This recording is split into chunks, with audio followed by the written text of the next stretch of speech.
They're often referred to as the lungs of the planet. We need forests, but they're disappearing fast. So what can we do to protect them? We find out on this episode of Sustainable Energy.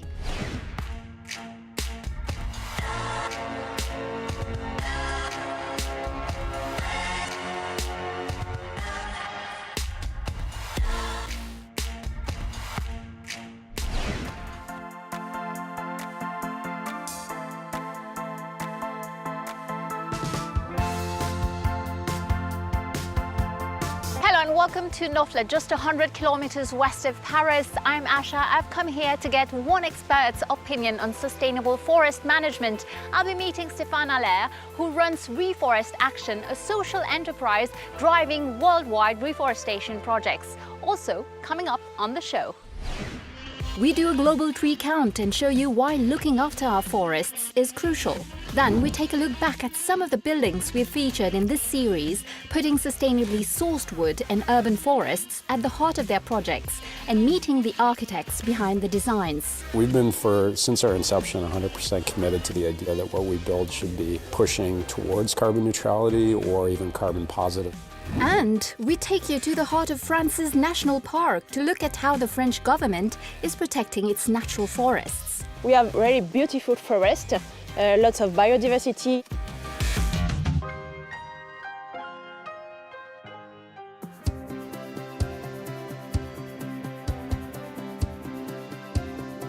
Trees are coming up off the ground everywhere, even in cities. Research by the Nature Conservancy suggests that forests, grasslands and wetlands could be the most promising nature-based solution we have on hand to fight climate change and help reduce energy consumption.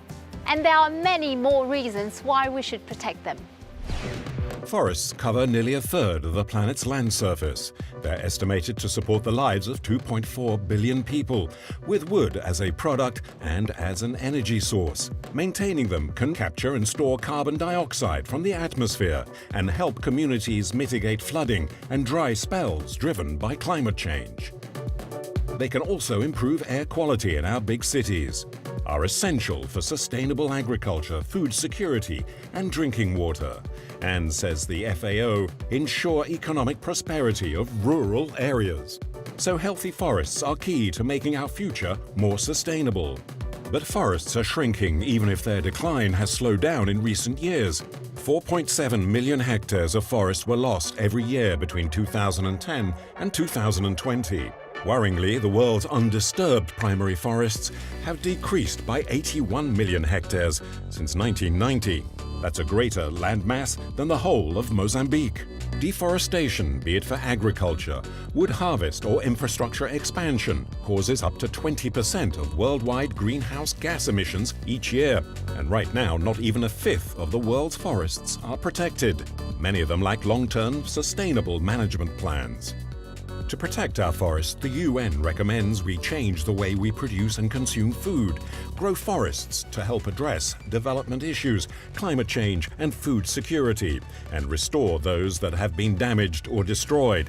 A big job in itself, as it's estimated that 500 million hectares of land, greater than the landmass of Algeria and the Democratic Republic of Congo put together, have the potential to be restored forests.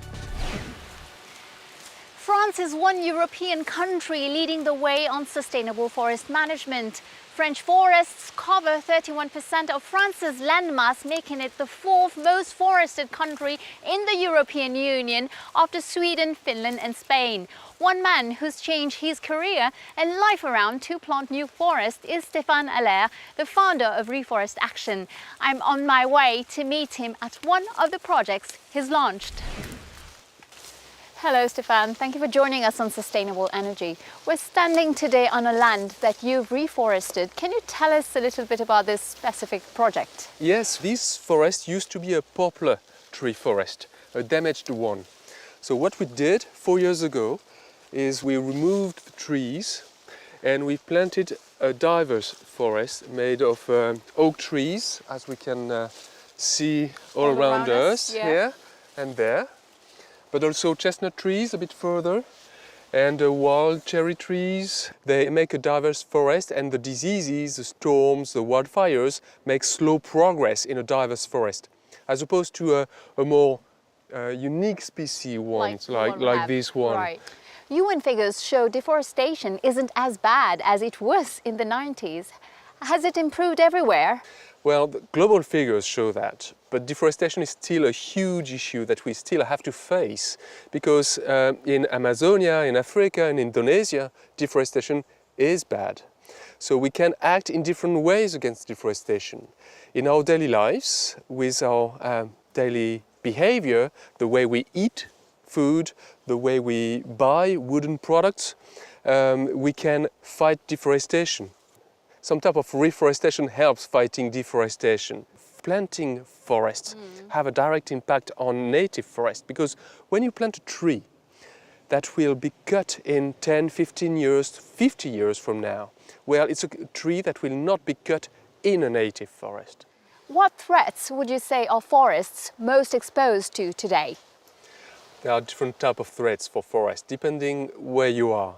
If you're in the tropical regions, deforestation is the biggest threat today again. But if you are in a temperate forest, like in Europe or France, then there is no longer deforestation, but the forests are degraded because of climate change. For instance, the storms that are more frequent and more violent impact the forest, and the diseases and the insects, they make more damage to the forest again. Earlier in the series, we met an Indian engineer, Shubhendu Sharma, who applied a co-manufacturing technique to plant mini forests pretty much anywhere in cities, a way to solve India's big pollution problems. What are your views on urban forestry and on this specific approach? Urban forestry is very important as far as I'm concerned. When you see vegetation, when you see a forest from your window, there is a study that says that you will live 7 years longer. Wow. Rather than seeing a pavement or a street from your window, concrete. So that has a big impact on your daily life, obviously. Do you do it yourself? Oh yes, we do. We've done it a number of times in France and in Europe. And especially last year when we planted the biggest urban forest in Paris with 200 citizens coming from the surroundings. It was on an area 700 square meters big. And all the people living around the place came together, the families, the kids and the parents, to plant the trees. Where are forests needed? Any specific parts of the world? Not in every part of the world, because in some places forests don't grow, they don't exist. But forests are needed in most places, and especially in the tropical regions. Because in this region, the forests grow all year around. So they are very efficient in terms of CO2 storage, in terms of biodiversity, in terms of everything we need, really. Thank you, Stéphane. After the break, we revisit 2 building projects that use trees and wood and meet the architects behind them. We do our best to imagine new cities that from the beginning they have the forest and the cities together.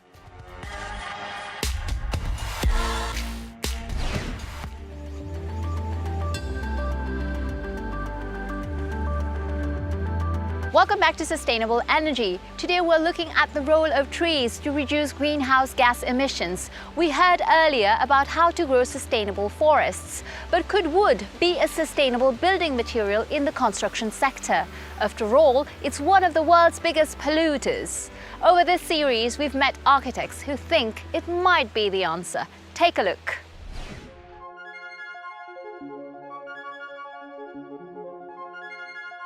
A home for trees inhabited by people. In the heart of Milan, Italy, 2 new residential towers are hosting humans and 2,000 trees. Vertical forest is a very simple thing. It's a way to concentrate in a very small urban surface, thousands of plants.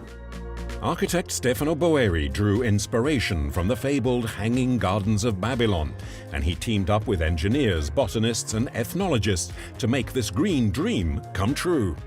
We have here 21,000 plants, basically.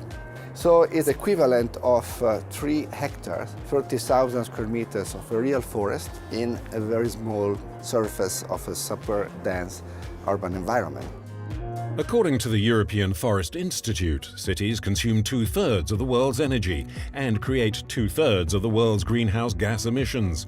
Meanwhile, the World Green Building Council estimates buildings and the construction sector are responsible for nearly 40% of global final energy use and process-related CO2 emissions. So Boeri's original building project is aiming to solve both a climate and energy problem, while urban forests are growing popular worldwide. In the winter, we use less heating thanks to this greenhouse effect. And in the summer, we use less air conditioning because the air is cooler. So it's a very complex ecosystem of humans, plants, insects, birds. We have more than 20 species of birds that are nesting. This is the first building who is really sensible to the change of seasons. It's a mutant building. The UN is planning to cover 500,000 hectares of land with new urban forests by 2030, and Milan announced a plan to plant 3 million trees by the same year. That's 30% more than are currently growing. A vertical forest is an effective symbol of the willingness to change by Milan and by the cities. We need to build now green belt all around Milan and also within the city of Milan to have more fresh air, to remove pollution. Meanwhile, in Vancouver, another visionary architect is hoping to solve cities' energy consumption and pollution problem sustainably with buildings made of wood. If you're looking at something in this office, everything in this office is wood.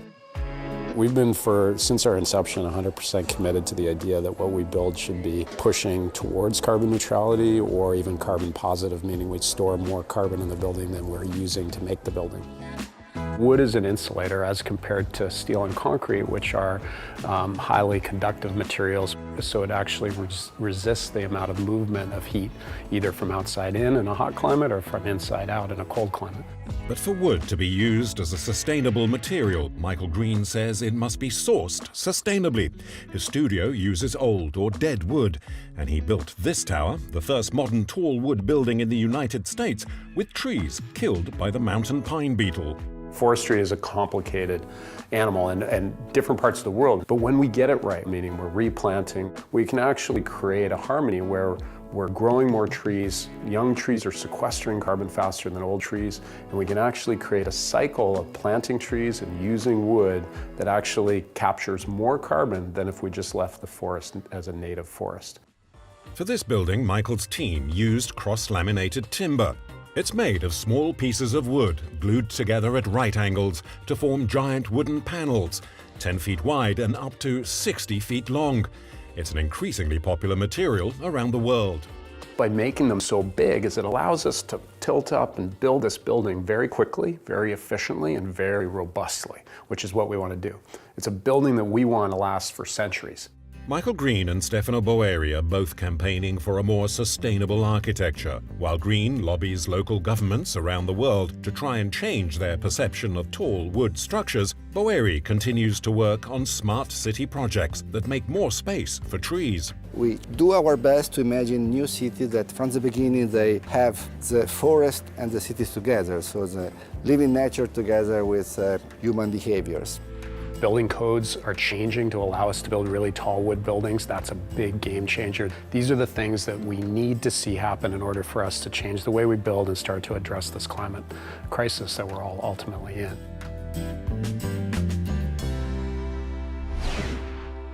I'm back with Stéphane Allaire from Reforest Action.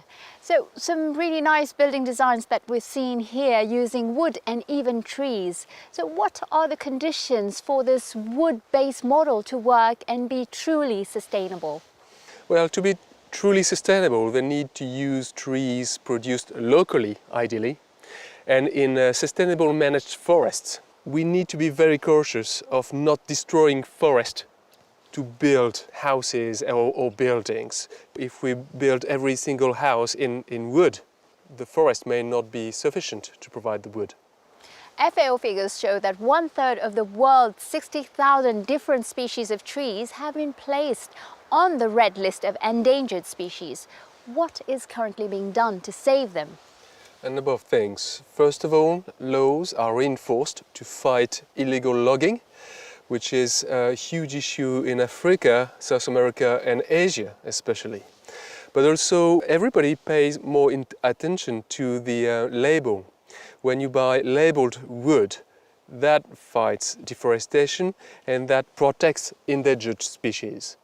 Also in Europe, we migrate trees from the south of France up to the north so they can be more adapted to the new climate conditions. And finally, what we can do is to promote diverse forests. Agroforestry seems to be a popular solution worldwide to create new ecosystems thanks to the presence of different varieties of trees. Can you tell us a little bit more? Yes, we are very keen on agroforestry ourselves. It has a positive impact for a number of reasons. We are in open fields, right? And we reintroduce trees in crops. So we plant trees, different types of trees within the crops. So it brings biodiversity, but also it enriches the soil thanks to the trees, which is good also for the crops. Thank you, Stéphane. It's time for a quick break. When we are back, we'll dive deeper into France's forest protection plan. I think we have very beautiful forest, lots of biodiversity, lots of tree species, lots of plant species, lots of wild animals.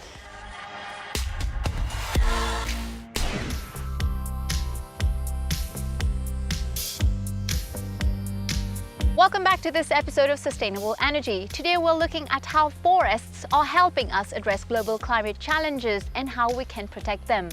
In eastern France, there's a national park dedicated to forest protection and conservation. It covers 241,000 hectares. That's about the size of the Réunion Island in the Indian Ocean.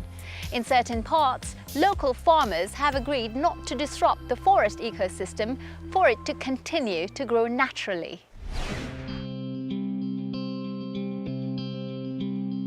At the Forêt National Park, forests are not to be disturbed. Humans have to work around them, so plants and animal lives can continue to thrive. Véronique Genvet has been running it since its launch in 2019. Her plan is to set an example on best forest management practices.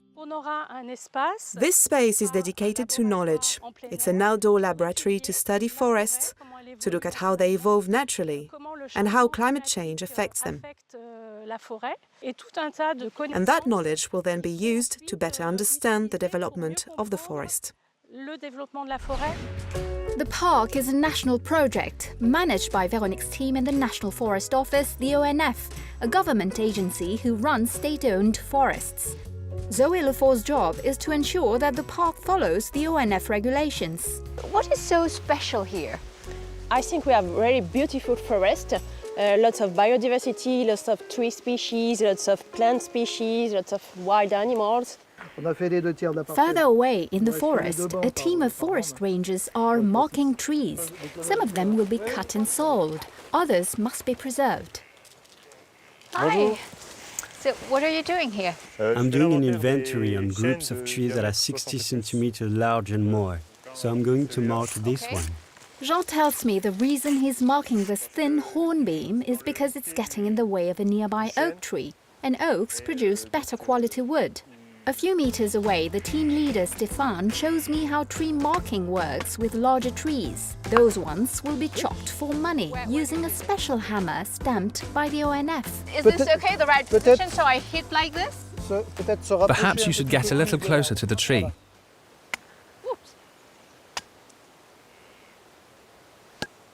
Ah, got it. So this is the official seal, ready to be harvested. Now it has a market value, we can sell it, whereas before we were not allowed to chop it. I'm told that the value of each tree varies from one species to another. The value of this beech tree, for example, is about 60 euros per cubic meter. Morgan, what is the wood used for after it's being harvested? You have different parts of the tree. You have the first part, which is more for furniture, or which is what is noble, and then you have other parts, and at last you have firewood, and the last part of the tree, it stays on the ground and it stays in the forest, and that's for the soil. Although the wood industry is leading the local economy, some trees must be protected for the forest to thrive. And here they are called biodiversity trees, and there must be at least 8 of them per hectare. What's a biodiversity tree? It's a tree which is really important, and we want to keep it all his life and all his death, because when it will fall on the ground, it will be left here. Because there is about 25% of forest species who need the dead wood and those kind of trees to live. What is this mark on the tree? That's for everyone knows that this tree won't be cut, and we don't have the right to cut it. 70 companies live off the local wood industry. Some critics have called the park authorities too radical in their environmental approach. But Véronique Genové is trying to meet another challenge, creating a harmony between human activity and their forest protection strategy. There are many villages on this land. There isn't a single area where man hasn't been using the natural resources attached to it, and that's quite unique.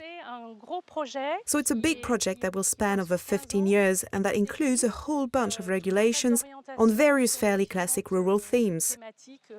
For instance, we help farmers set up agriculture techniques that are most respectful of water, air, nature.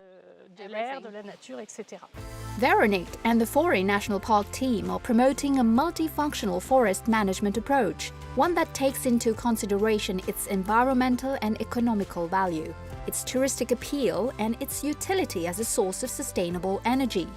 87% of this forest is owned by the state, but in most parts of France, private owners are the majority, and forest exploitation is up to them. So they hold the key for sustainable management plans, and not only in France, but across 22% of the world's forests, which are also privately owned.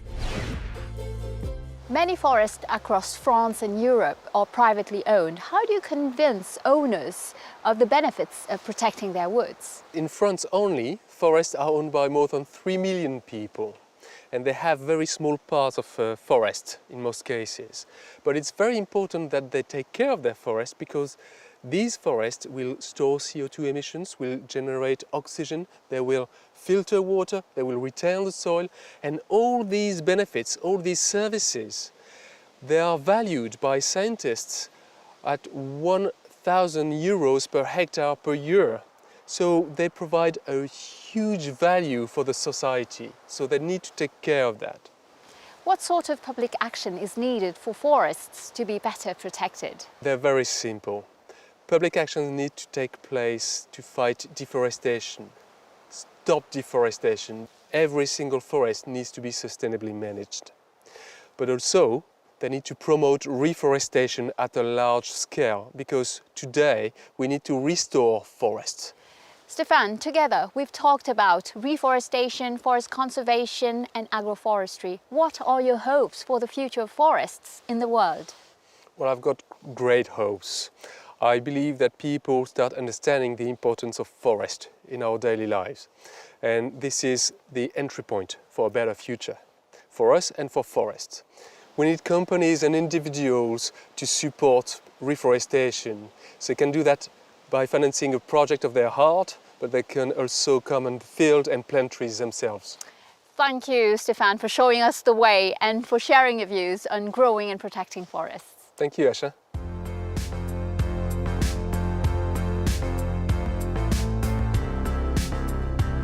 The future of forestry looks bright. 59 countries signed up to the Bond Challenge in 2011 and promised to reforest 350 million hectares by 2030. But some experts suggest it's not just about reforesting land. A greater focus on protecting and restoring natural forests is also needed. Well, that's it for this edition and for this season of Sustainable Energy.